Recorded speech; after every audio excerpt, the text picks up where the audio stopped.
शूरवीर लक्ष्मण भगवान श्री राम की परछाई बनकर 14 वर्षों तक निरंतर उनकी सेवा करते रहे। श्री राम पर आने वाले हर विकट संकट को स्वयं झेला।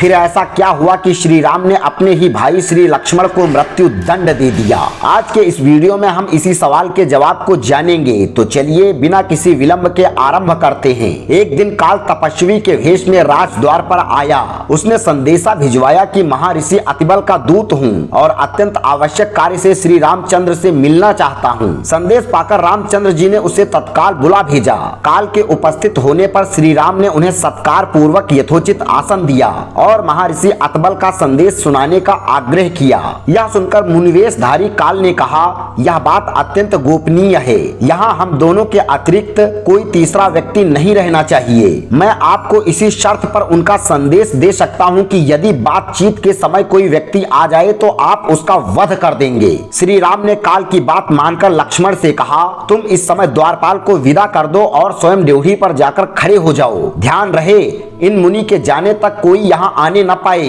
जो भी आएगा मेरे द्वारा मारा जाएगा। जब लक्ष्मण वहाँ से चले गए तो उन्होंने काल से महर्षि का संदेश सुनाने के लिए आग्रह किया। उनकी बात सुनकर काल बोला, मैं आपकी माया द्वारा उत्पन्न आपका पुत्र काल हूँ। ब्रह्मा जी ने कहलाया है कि आपने लोगों की रक्षा करने के लिए जो प्रतिज्ञा की थी वह पूरी हो गई। अब आपके स्वर्ग लौटने का समय हो गया है। वैसे आप अभी यहाँ रहना चाहें तो आपकी इच्छा है। यह सुनकर श्री राम ने कहा, जब मेरा कार्य पूर्ण हो गया तो फिर मैं यहाँ रहकर क्या करूँगा? मैं शीघ्र ही अपने लोक को लौटूंगा। मित्रों, जब काल रामचंद्र जी से इस प्रकार वार्तालाप कर रहा था उसी समय महल के द्वार पर महर्षि दुर्वासा रामचंद्र से मिलने आए। वे लक्ष्मण से बोले, मुझे तत्काल राघव से मिलना है। विलंब होने से मेरा काम बिगड़ जाएगा, इसीलिए तुम उन्हें तत्काल मेरे आगमन की सूचना दे दो। लक्ष्मण विनम्र होकर बोले, वे इस समय अत्यंत व्यस्त हैं। आप मुझे आज्ञा दीजिए, जो भी कार्य होगा मैं पूरा करूंगा। यदि उन्हीं से मिलना हो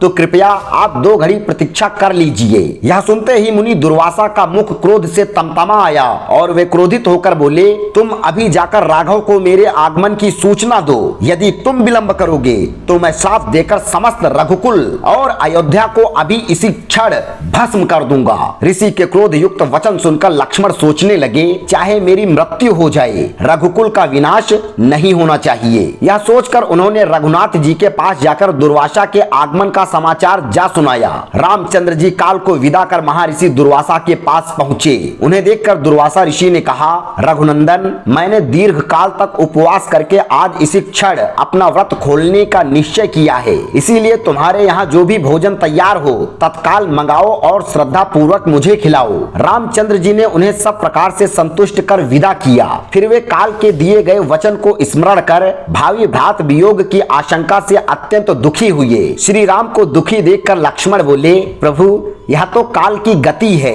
आप दुखी न हो और निश्चिंत होकर मेरा वध करके अपनी प्रतिज्ञा पूरी करें। लक्ष्मण की बात सुनकर वे और भी व्याकुल हो गए। उन्होंने गुरु वशिष्ठ तथा मंत्रियों को बुलाकर उन्हें संपूर्ण वृतांत सुनाया। यह सुनकर वशिष्ठ जी बोले, राघव, आप सबको शीघ्र ही यह संसार त्याग कर अपने अपने लोकों को जाना है। इसका प्रारंभ सीता के प्रस्थान से हो चुका है। इसीलिए आप लक्ष्मण का परित्याग कर अपनी प्रतिज्ञा पूरी करें। प्रतिज्ञा नष्ट होने से धर्म का लोप हो जाता है। साधु पुरुषों का त्याग करना उनके वध करने के समान ही होता है। गुरु वशिष्ठ की सम्मति पाकर श्री राम ने दुखी मन से लक्ष्मण का परित्याग कर दिया। वहां से चलकर लक्ष्मण सरयू के तट पर आए। जल का आचमन कर हाथ जोड़ प्राण वायु को रोक उन्होंने अपने प्राण विसर्जित कर दिए।